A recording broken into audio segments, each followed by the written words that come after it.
Assalamualaikum warahmatullahi wabarakatuh. Perkenalkan, nama saya Sidi Isanuddin, mahasiswa program studi pariwisata Fakultas Ekonomi dan Bisnis Universitas Nasional.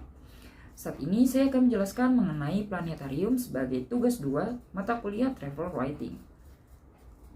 Jakarta merupakan salah satu kota yang memiliki berbagai macam daya tarik wisata, sehingga banyak sekali wisatawan yang berkunjung ke Jakarta untuk menikmati liburan bersama keluarga maupun dengan teman-teman.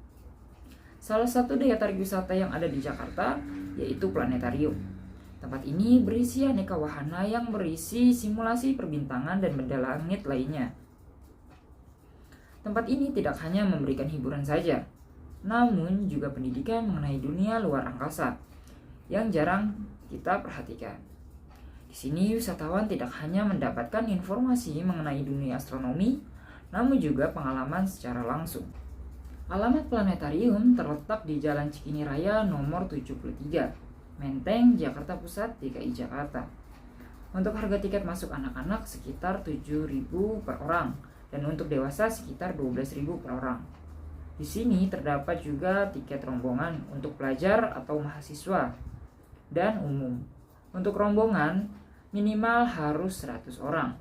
Serta jika ingin datang secara rombongan bisa mendaftarkan kepada pengelola terlebih dahulu. Sejarah planetarium.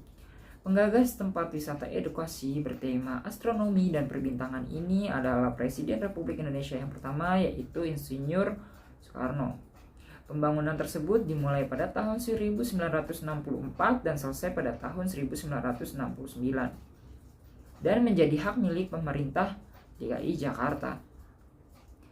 Tempat ini pun berfungsi sebagai tempat penelitian benda-benda langit dan tempat pendokumentasian benda-benda langit. Terdapat pameran yang menampilkan berbagai foto dan gambar dari berbagai galaksi. Selain itu, wisatawan juga bisa menemukan teori pembentukan galaksi dan pencetusnya. Hal yang menarik lagi dari tempat ini adalah terdapat sebuah tempat yang berisi aneka teleskop yang bisa digunakan secara langsung untuk melihat berbagai benda langit. Planetarium memiliki beberapa atraksi wisata yang dapat wisatawan jumpai. Antara lain yang pertama adalah teater bintang. Seperti namanya yaitu teater, maka tempat ini dibuat layaknya seperti sebuah bioskop, tempat menikmati pertunjukan. Teater bintang dapat dinikmati dalam sebuah ruangan besar dan menggunakan langit-langit yang berbentuk kubah sebagai layarnya.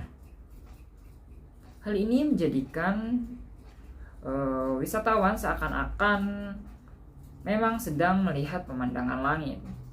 Wisatawan bisa menikmati pertunjukan yang menampilkan pemandangan langit pada malam hari. Pemandangan tersebut ditampilkan dalam berbagai situasi dan kondisi. Bahkan wisatawan bisa melihat pembentukan galaksi, tata surya, bulan, gerhana matahari, planet, dan aneka benda langit lainnya selama 50 hingga 60 menit. Lalu yang kedua ada galeri astronomi. Atraksi wahana yang kedua adalah galeri astronomi yang menampilkan berbagai macam foto dan gambar terkait benda luar angkasa. Galeri tersebut juga menampilkan informasi terkait agar bisa menambah pengetahuan tentang dunia astronomi. Hal yang mengagumkan pun bisa wisatawan temukan di galeri ini. Wisatawan bisa melihat koleksi meteoroid yang jatuh di Indonesia pada tahun 1975. Lalu yang terakhir ada teleskop observatorium. Di planetarium, wisatawan tidak hanya bisa melihat koleksi benda langit, namun juga bisa merasakan pengalaman menikmati benda langit secara langsung. Pada waktu-waktu tertentu, tempat yang berisi aneka teleskop atau teropong bintang ini digunakan sebagai lokasi observasi benda langit. Wisatawan pun bisa melihat fenomena langit secara langsung dan terbuka dari tempat ini. Terdapat banyak jenis teleskop yang salah satunya adalah teleskop ASCO. Teleskop ini adalah teleskop reflektor dengan cermin berdiameter 31 cm. Teleskop lainnya adalah teleskop Takahashi yang merupakan teleskop Newtonian dengan diameter 16 cm. Selain itu ada juga teleskop Code dengan diameter 15 cm. Dan masih ada 10 lebih jenis teleskop lainnya. Mungkin sekian penjelasan saya mengenai Planetarium Jakarta. Kurang lebihnya mohon maaf. Terima kasih. Wassalamualaikum warahmatullahi wabarakatuh.